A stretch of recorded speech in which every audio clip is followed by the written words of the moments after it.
On today's episode, pick your 5 carefully. Accountability and decision-making. Welcome to the ultimate crowdsourced personal finance show. This is ChooseFI. All right, guys, really excited to dive into this past week's episode that we had with Annie Duke and also kind of bring in our perspective, our feedback, and some wins from the community. To help me with this, I have my co-host Brad here with me today. How you doing, buddy? Hey, Jonathan, I am doing quite well. Yeah, what's going on in your world?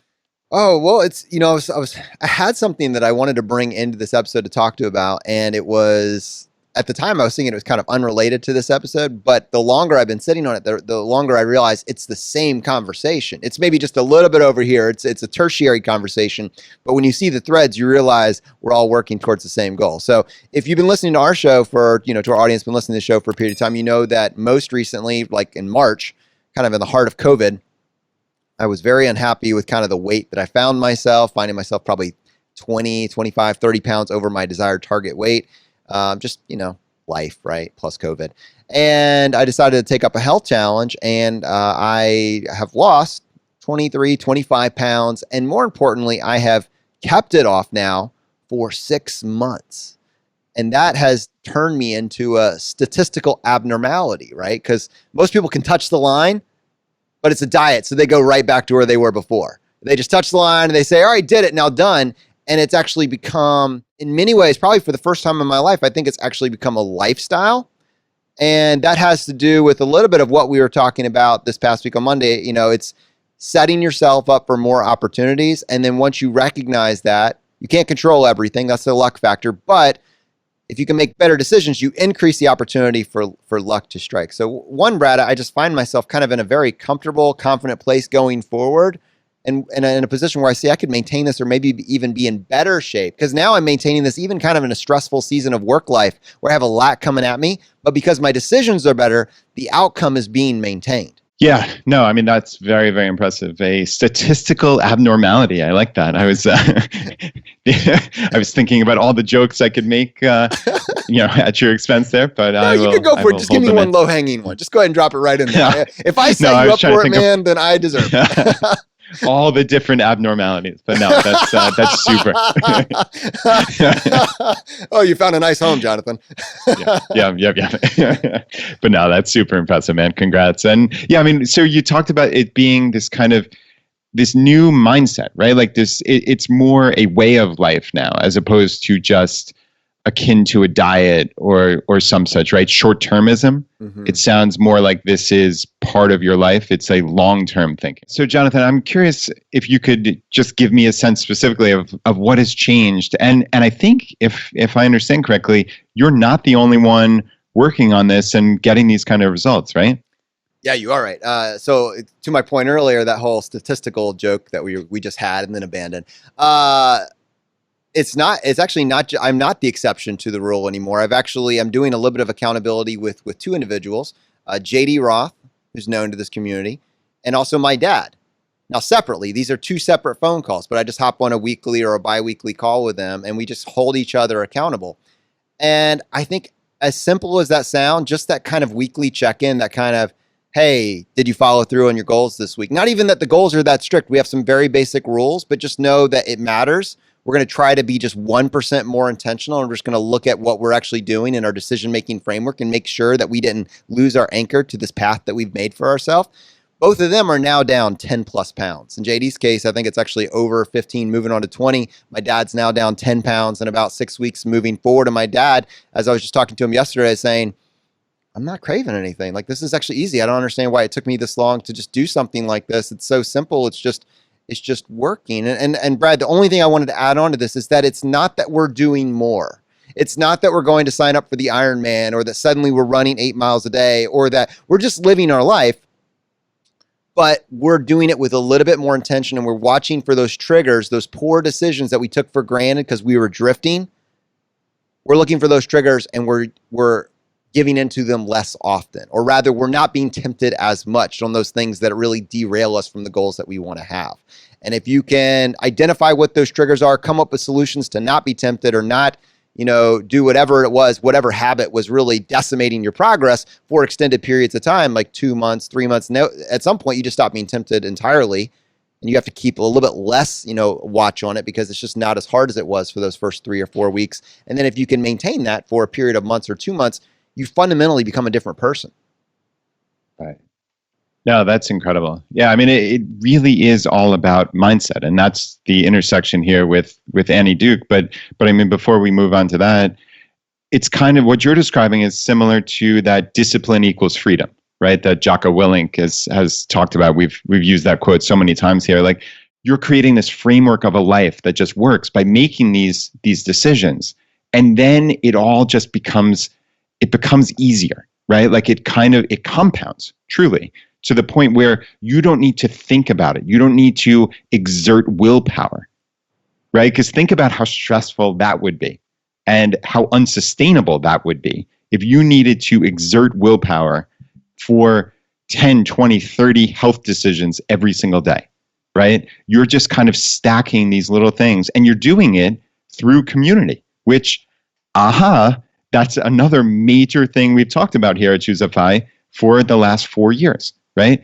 Upgrading the 5 people that you spend the most time with, right? The people that you're around, that you're leaning on, that you're getting inspiration from, you're working together with, you're sharing ups and downs, right? Like in this case, like now another side effect, Jonathan, is you're getting to spend more time with JD and your dad, which is really cool. Like, I mean, in the 4 years that I've known you, obviously you talk about your dad, but I mean, you talk about him mostly in stories of, hey, the community college professor and this and that. And like, I've never heard you say like, hey, I talk to my dad now multiple times a week or once a week or whatever it is. Like, I mean, that's pretty awesome, man.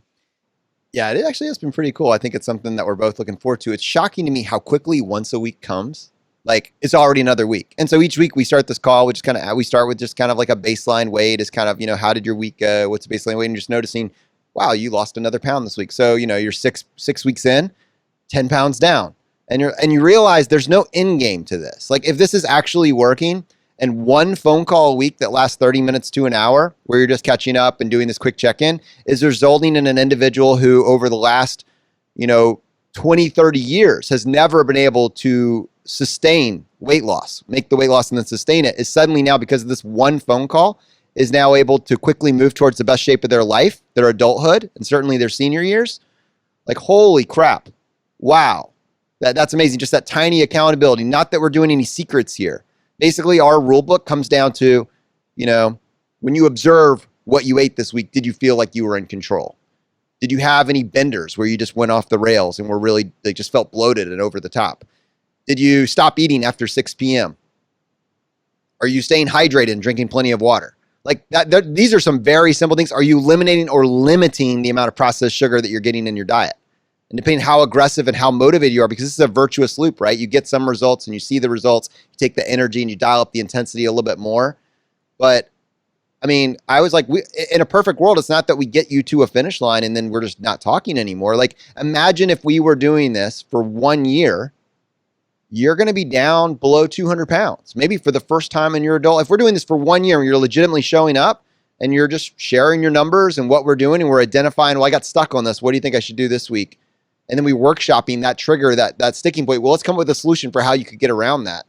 Same with JD, same situation. And it's back and forth. It's for me too. And I know I have this accountability. It's not just one way. I'm having to tell them, yeah, it was a bender. I was at a conference and there's no food available. And now we could say, well, what could you do? What solutions or strategies could you do to make that not as, damaging next time for your long-term goals? Brad, this isn't just like weight. I mean, I know a lot of us struggle with our health and our fitness and our weight. It's a big point of concern. It's amazing how powerful this idea is. But this could be applied to anything that you want to achieve in life, but something's holding you back. Yeah, there's no doubt about it. And as you were saying that virtuous circle, right? Those little things. Think about this in terms of money, in terms of FI, right? Like, this is at its heart what this show is about. It's about making these small decisions. It's about taking action. That's why we harp on this week in, week out. That's why every single week in my FI weekly email, I ask people to take action, right? That 1%. What's that little thing? Because once you start seeing that, it becomes that virtuous circle. It becomes, hey, this is now part of my baseline.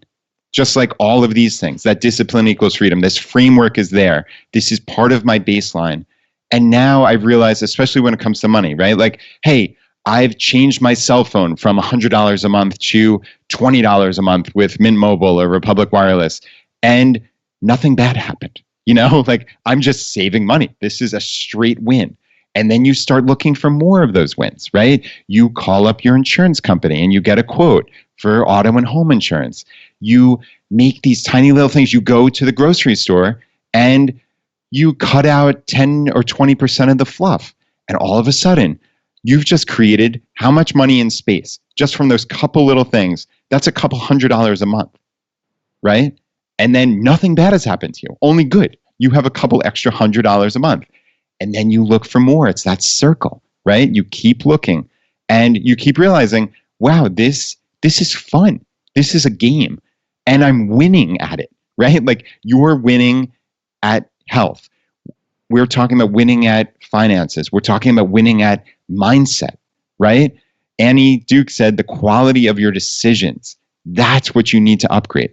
You need to upgrade the quality of your decisions because over the course of your life, by compounding all of these tiny little improvements, you can't point to any single one of those improvements as the one that got you to better decision-making, better health, better finances, right? You can't. That's impossible. But when you look at all of them in totality, you've increased the probability of success by that compounding aspect, right? Truly, those 1% betters. When you start adding up a lot of those 1% betters, man, that just makes for a dramatically better life. And I mean, Jonathan, we talked about, we've gone back to basics here at ChooseFI. And I think really what we've done over hundreds and hundreds of episodes, nearly 400 episodes, is we've tried to build this framework of a mindset that enables people to succeed. And I think this is really a perfect example of it. And I'd love to kind of pick your brain on this without putting too much pressure on you. But I was trying to think back on a lot of these little things that we've talked about, right? We've talked about Viktor Frankl's, creating that space between stimulus and response, right? Just not reacting.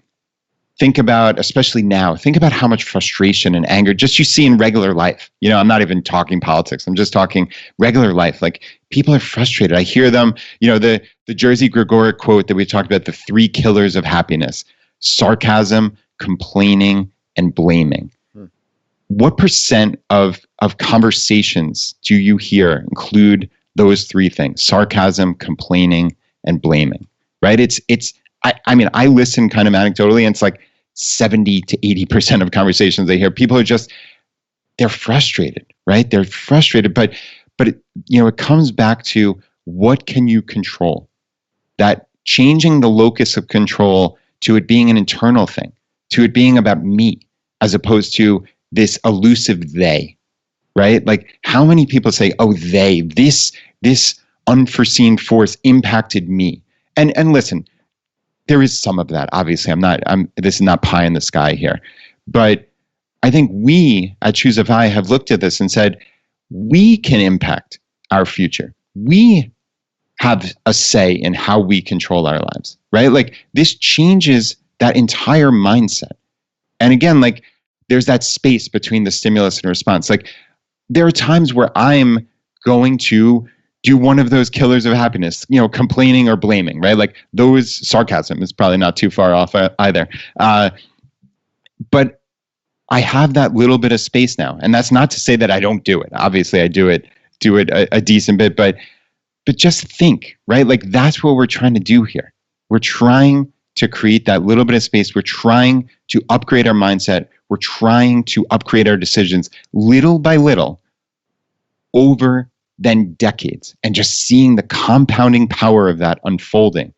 And just how does that make your life better? I think it's untold ways. And Brad, to your point, if this is what everyone does, everyone is usually who's in your 5, right? The people that you spend the most time with. It's just who is the closest to you. And that is like a huge piece of this. Who is that 5? If all 5 of those people that have the most influence on your life, your mindset, your framework, are guilty of excess amounts of sarcasm, blaming, and complaining, and the influence that they're able to share with you is that, it's going to be toxic. You get to pick who are those 5. It's not to say that you're excommunicating those individuals or you're keeping them outside. You can't interact with them. But if you're saying the people that I spend the most time with, the people that have the greatest influence on my life are sarcastic person 1, sarcastic person 2, extremely blamey person 3, and complaining pants 4 and 5, that's who I have. You haven't left any room for optimism, joy, hope, or action steps, mentorship, a path forward. It's critical. It's critical that you realize there are 5 positions, 5 people that have an outsized influence on the actions I'm going to take next. And you be very intentional about who those 5 people are. You do not want them to be filled up by these downer characteristics. You need to move forward. All of us have room in our lives for improvement. And if you are then start saying, okay, well, what can I do? Where do I want to focus? Who do I want to start, associating myself with or getting my information from? And we replace that with action steps, a clear path forward, maybe a little bit of accountability. Do you see how it shifts? You weren't thinking about it before. You ended up with sarcasm, blaming, and complaining pants. Watch out for them. And now you are thinking about it and you subbed out one of them. You don't need 2 of those individuals, 2 of those positions. You're going to sub that out for a little bit of accountability.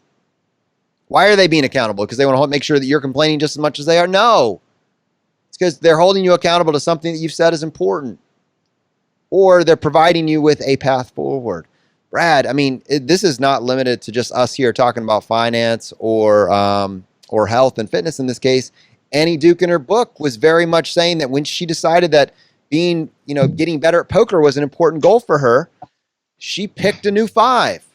Yeah, that's right. She had a group, a pod, as she called it, I think, with her brother, Howard Lederer, and Eric Seidel, among others. And yeah, they didn't put up with, as you said, like that kind of complainy pants, like, oh, look at this bad beat that I just had in this one hand. There was no space for that, right? There was no space for just complaining. It was, okay, let's look at the quality of the decision. Did the outcome turn out poorly? Was there bad luck that intervened? Okay, that's fine. It happens. That's life. And we move on. We don't even talk about that. We talk about the quality of the decision, and you go back to when you made that decision. And I think this is such a hard thing for people, right? Like the most important kind of topic that Annie talks about over her first book, certainly Thinking in Bets, is resulting, right? Which is looking at the result of a situation or a decision, and then going back and saying, okay, if the result was positive, then by definition it was a positive decision-making process. And if the result was negative, then, oh, that was a terrible decision. And that's just not the way life should work. But sadly, that's the way that 99% of us look at situations, right? And you need to separate that. There needs to be a huge line of separation between, okay, let me go back and improve the quality of decisions by trying to get better information. She talked about like the pros and cons list, which I thought was funny. Like there's no depth to that at all. As she said, like it has nothing to do with magnitude of the outcome of each. It has nothing to do with the probability, right, of something occurring. Like it's just literally a list, which is just playing to the biases that you were already bringing into it. So it's just like a preposterous metric, which I thought, to do this. Right. So I'm going to make this side of the ledger longer. Like that's basically what a pro and con list is. And one side is I want to do this, and then everything else is just filling up the space. Oh man, it's so true. And she talked about, again, since we're talking about here, the upgrading your 5, about having these different pods of people. And it doesn't have to be that formal, certainly. But when you go to somebody for their point of view, what do most of us do? We tell them our opinion, and then we ask for theirs. And we've already horribly infected them at that point. And humans are group animals, right? Like it's so hard to go against what someone else has said. So you've already infected them beyond all belief at that point. Jonathan, I actually think back to an example in my own life. A buddy of mine, we both like the same podcast, and he came to me, he's like, oh, did you hear the most recent episode? I absolutely loved it. And it was interesting because in my own head, that was my least favorite episode of the entire podcast. And I didn't want to disagree, even though like there was no downside. There was nothing that could have happened. It was already like, it would have been disagreeing just to be disagreeable is how my little human brain thought of it. And I didn't want to disagree. So like I saw like just a very specific case study of how you can infect other people. And like if he had said, oh, hey, did you listen to the most recent episode yet? Then I would have given my opinion. And he would have said, oh, I actually really like that. And we would have had a conversation about it, which would have been cool.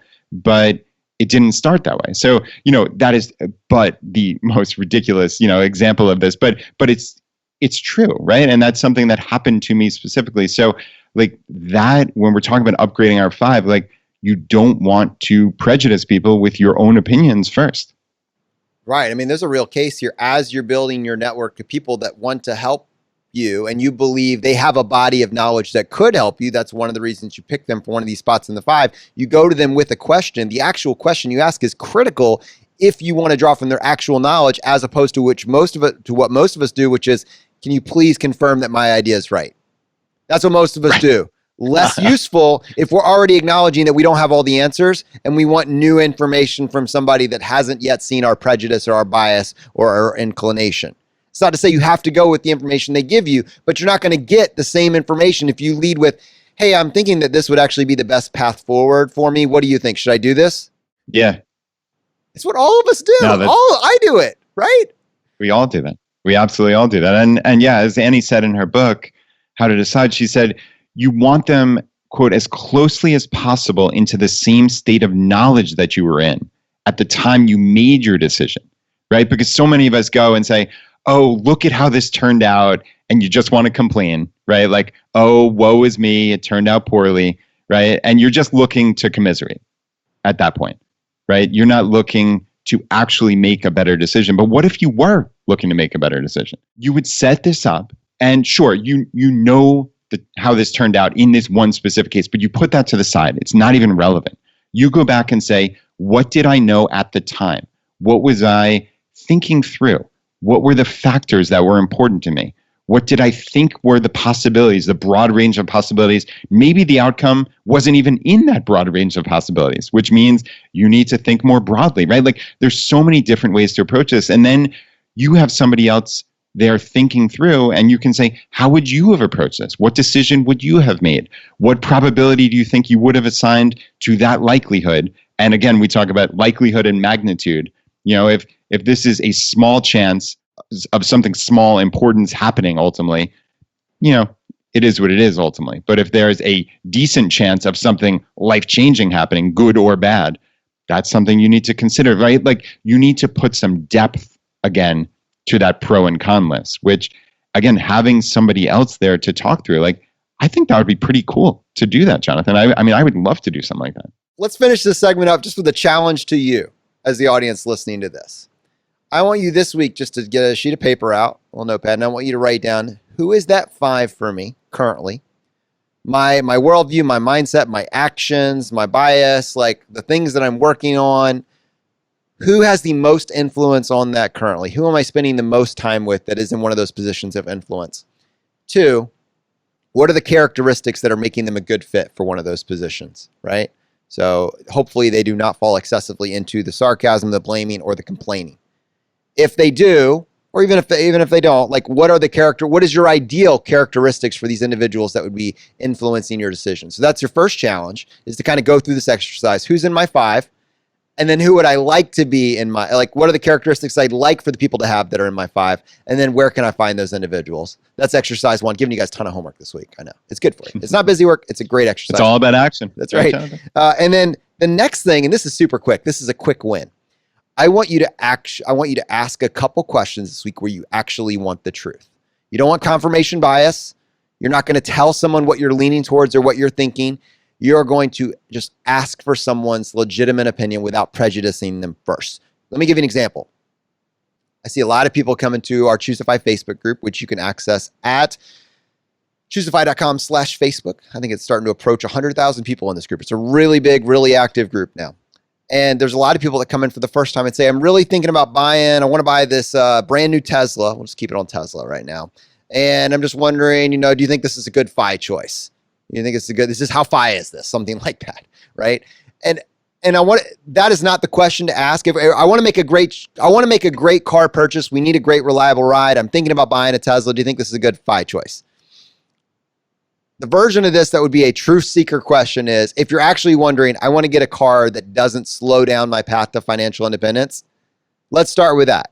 We can give them additional information later, but let's use an example like, I have this coming up. I'm coming in with no biases. I'm not giving you any additional information. I'm just curious, what would you think would be the best choice for someone that's looking to purchase a new or gently used car that their goal is to achieve FI faster? Now, obviously, this is not the exact setup. There's a million variations of this, but I'm saying if you really want the Tesla, let's not lead with the Tesla. If the real information that you want is what's a great car choice that will allow me to get to FI faster or not slow me down on my path to FI, let's just ask that question, separate it out. Your version of this could look different. It could be about a home. It could be about a consumer purchase. It could be about taking a job. Let's not lead with what we already want to do, because the purpose of this isn't necessarily that we're going to take their advice. It's that we just want additional information that maybe we haven't considered yet. And so that's kind of like my challenge for you this week. Just ask one question intentionally where you're not biasing the participant that is going to supply the answer, and just see, did I get a better answer? What did that feel like? It might feel uncomfortable because most of us just want the answer we want, but it's probably worth it just to experiment and test the waters in a few different places. All right, guys, coming back, ideas are great. Action is everything. I want to talk about some community wins, and to help us, we have MK here with us today. How you doing, MK?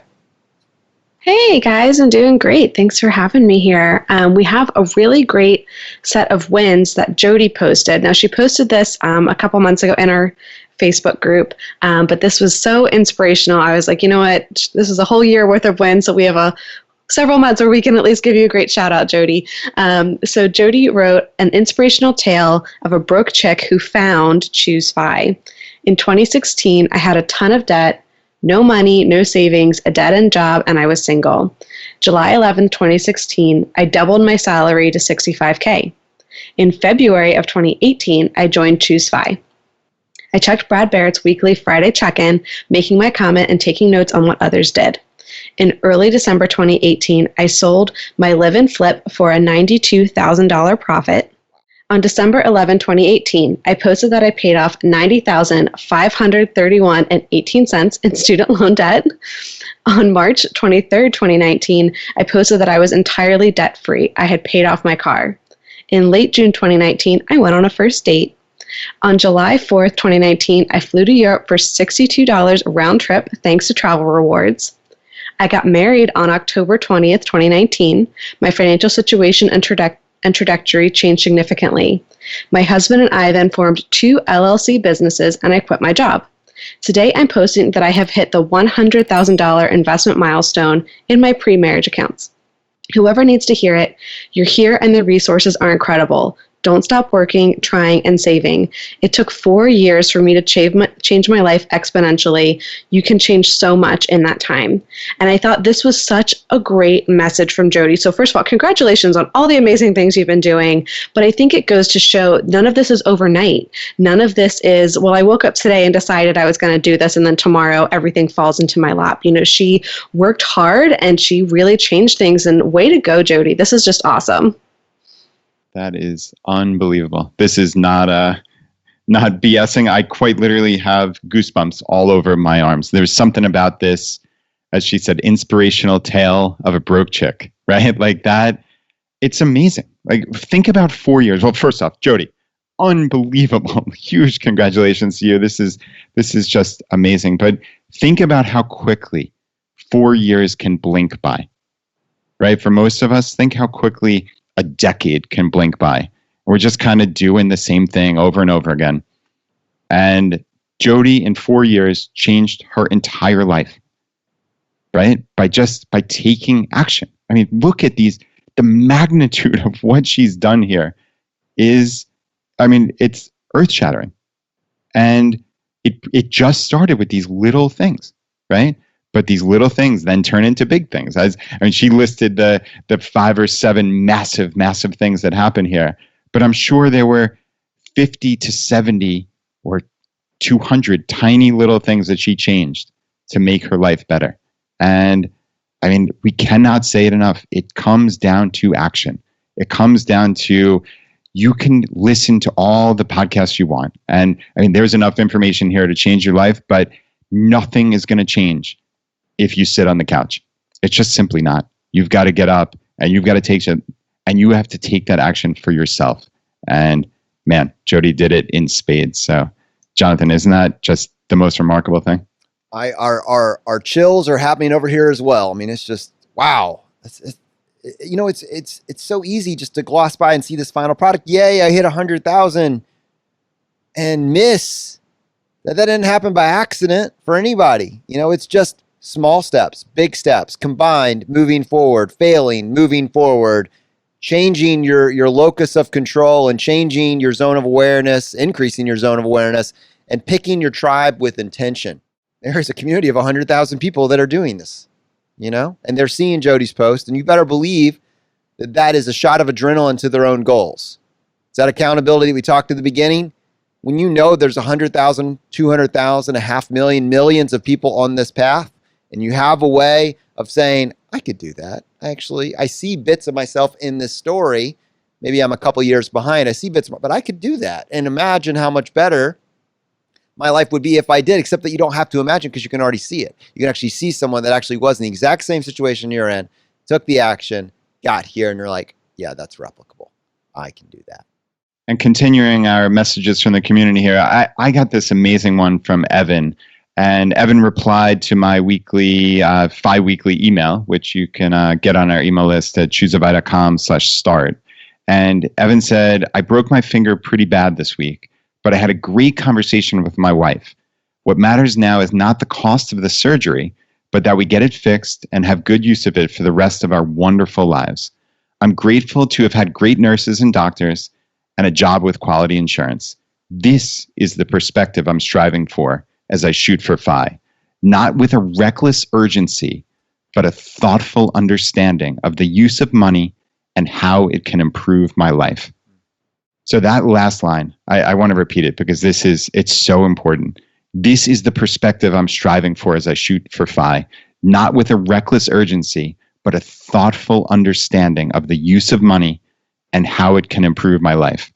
I mean, that's beautiful writing. First off, Evan, just absolutely beautiful writing. And I mean, that encapsulates what we're trying to get across here, right? This is not about depriving yourself. It's not about eating rice and beans and brown bananas on the path to FI to get there a month and a half earlier. It's about being thoughtful. And it's about saying that money used as a tool can improve my life in so many ways. And it can obviously buy you things that you value, right? This is not about deprivation. It's about value. So it can buy you things you value. And it can also be saved to get that power on your side of the ledger, right? To get to a point where you have freedom and autonomy in your life. So that thoughtful understanding of the use of money, that is really what we're trying to get across at ChooseFI, in my estimation. It's money can be so valuable. It's not something to be afraid of. It's not something that should be taboo to talk about. It is something that can improve your life in so many ways, not for greed purposes or hoarding, but for all these reasons that we talk about here. And yeah, I had to read that because I think this to me is everything. I feel like the opposite of what Evan described in this is like the Sonic Hedgehog approach to FI, where you're just chasing the gold coins at like frantic urgency, and the first time you hit that thorn bush or whatever, it's just spraying everywhere, and you're just back on your tail wondering what happened. Where did that come from? Where this thoughtful, step-by-step, intentional approach, that would never happen, right? Like you've got this, you can do this, put one step in front of the other and build systems to ensure the outcome. Sonic the Hedgehog path to FI. I'll see that blog article in the next couple of weeks, I would imagine. Someone to really map this out. They'll have the counterpoint. 2 video games, a lesson about FI. All right, everyone. Well, I've been really encouraged just seeing what's going on in our own home state of Virginia. That feels like things are coming back online increasingly, albeit slowly in some cases, but it does look like things are turning back on. And members, but for small businesses everywhere, it's still a struggle. It's going to be a struggle for months and months, probably all the way through, I would imagine next spring or summer. And for those individuals, it's been really important to recognize when a pivot is necessary, and highlighting examples of what it might look like. So this next one we got from our community is from John, sharing how his wife pivoted her events business. Hey guys, this is John McSorley from the UK. I'm calling actually on behalf of my wife. I wanted to give her some props, and I thought you might find this an interesting little story in the context of the art of the pivot. My wife's actually American. We moved back to the UK last year after being in Chicago for almost a decade, and she ran a very successful corporate event team building company. It was called Escape Room Races, and it was tied to in-person events.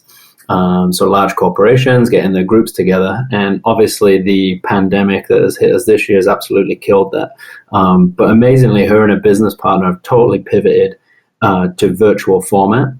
And not only that, they've managed to not only have they rebranded their existing event style into a virtual format, but they're also doing tons of new virtual events now. They've got mixology ones, they've got golf events, they've got escape room puzzles, team challenges, quiz nights, and companies are just so bored that they are lapping this stuff up, and they are making money hand over fist. They've actually had their biggest month ever after the pandemic hit. So super exciting story, and I just wanted to share that with you. If you ever want to give her a call, I'm sure she'd love to get on the show and explain it to you guys. Thanks for everything you do. Enjoy the show and keep on going. That is awesome. I have the website pulled up here. If you're watching ChooseFI TV on your friendly YouTube destination, you'll actually be able to take a look at their website. And if you're interested from a corporate event, it sounds like they'd be a fantastic choice. This is the art of the pivot, Brad. I think that's something that we're going to have to continue to highlight. Yeah, I mean, a lot of businesses all across the world are having to pivot, especially with live events. We've talked to Alan Donegan from Pop-Up Business School, and they had live events booked all over the world, and all of a sudden you have to pivot, right? Best laid plans. You think everything is going smoothly, and then life throws a curveball at you. Obviously, we probably couldn't have predicted the enormity of the curveball here in 2020, but life is always throwing curveballs at you, and you need to be ready. And it's interesting talking about live events, right? So we have friend of the show, Christine, from episode 137. She has a local food tour company in Nashville, Tennessee called A Little Local Flavor. And she also has gone through some crazy times this year. But Jonathan, as I understand it, they're back open now. And she actually sent us this amazing letter and just talking about all the experiences she's had with ChooseFI listeners. And I just have to read this. She said she's had at least 50 listeners book tours with her in Nashville, Tennessee. And this one jumped out, and she said, I do have one ChooseFI tour experience that I just have to share with you. It was a Sunday last fall, and as I finished giving my spiel at Acme, which is one of the stops, one of the guests looks at her friend and points at me and says, this is the girl I was telling you about.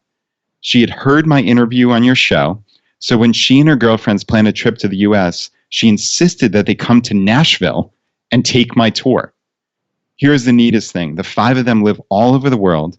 They met while traveling, and the gal from New Zealand converted them all into ChooseFI listeners. They were from New Zealand, Sri Lanka, Japan, Sweden, and England. Oh my God. A beautiful testament to your global reach. You both should be very proud.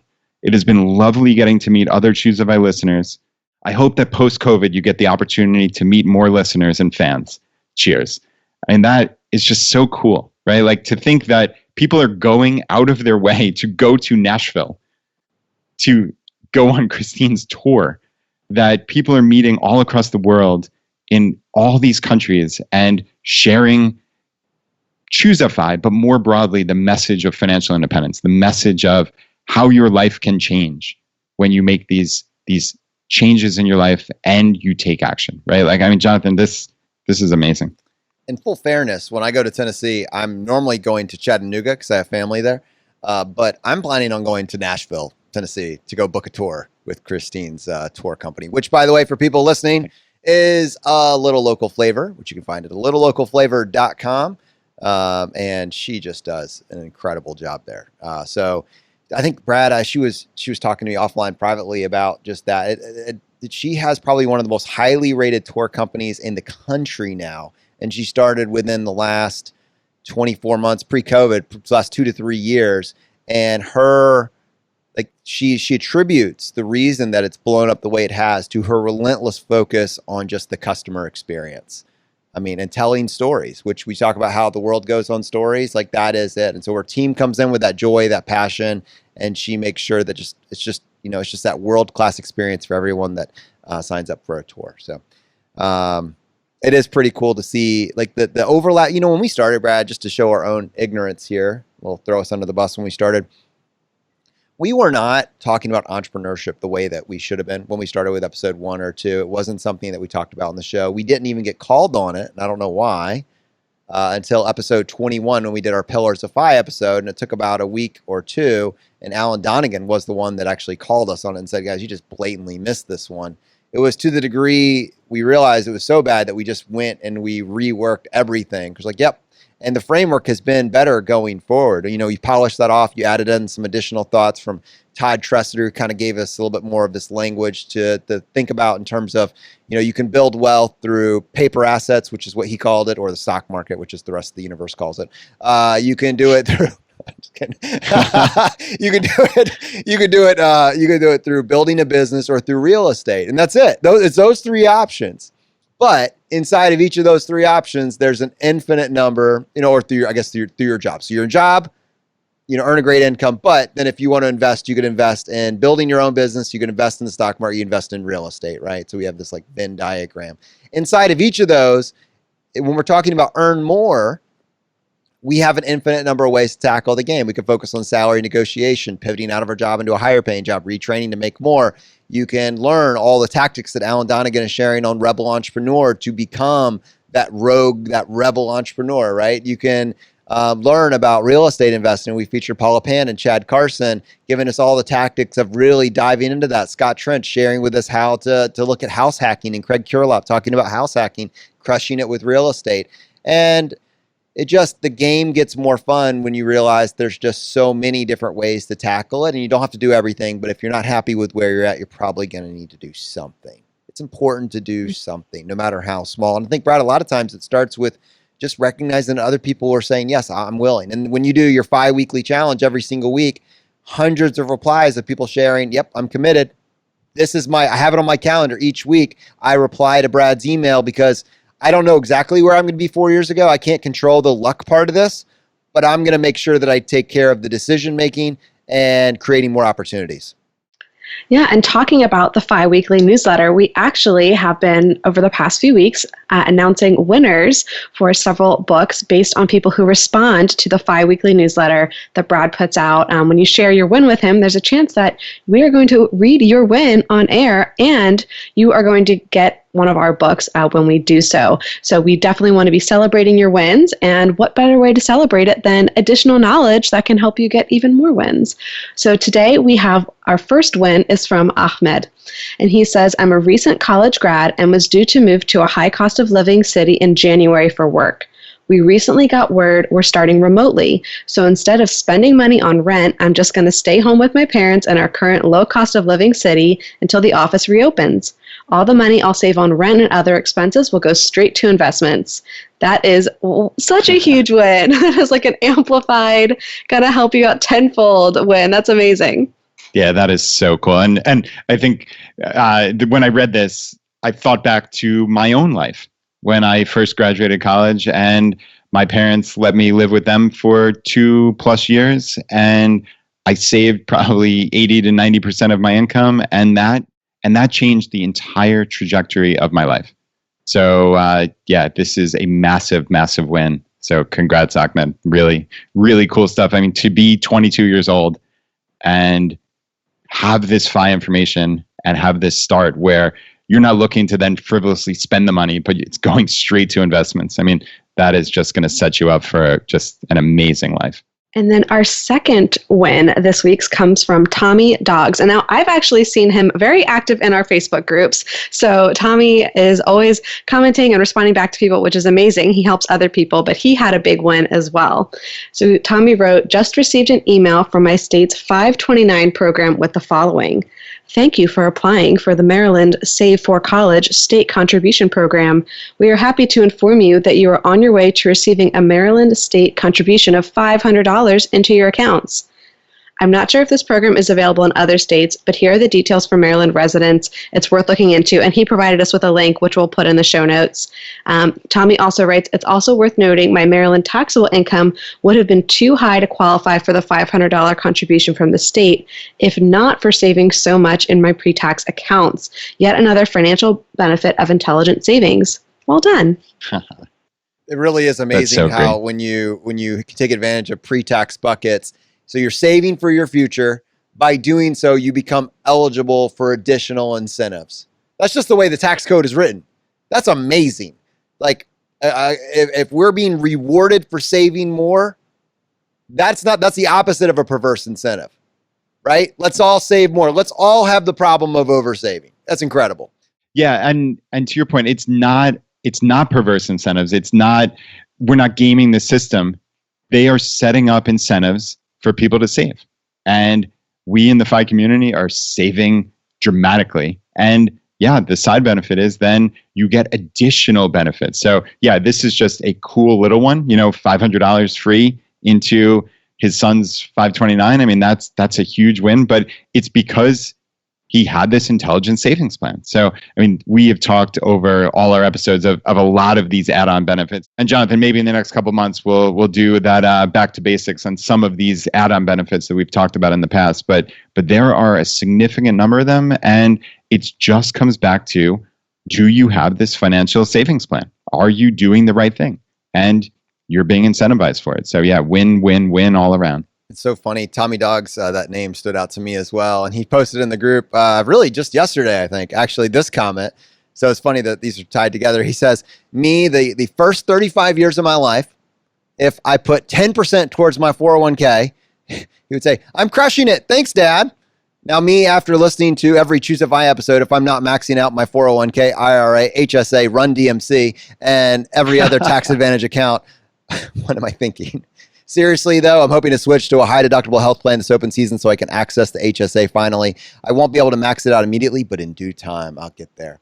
It is a shift when you can change the anchor, isn't it? Like, these people don't make this one decision in a vacuum. The 529 getting the $500, that didn't happen in a vacuum. He's looking for that next opportunity. And when you stack these, at any point in your life, but especially, when you're talking at this stage in his journey, MK used the term that it's a tenfold. It's tenfold of that. Absolutely. Absolutely. Tommy Dogs is going to crush it. So you can take that to the bank. All right, my friends, that's it for this episode. Let me just give you one additional piece of information for these wins that we just read out where we gave away this book. To be eligible for this drawing, there's two things. One, you need to be on our email list and get access to our FI weekly newsletter, which is Brad's once-a-week newsletter where he shares with you what's going on in the community and what he's working on this week. And he's going to ask you specifically in that, what's your win?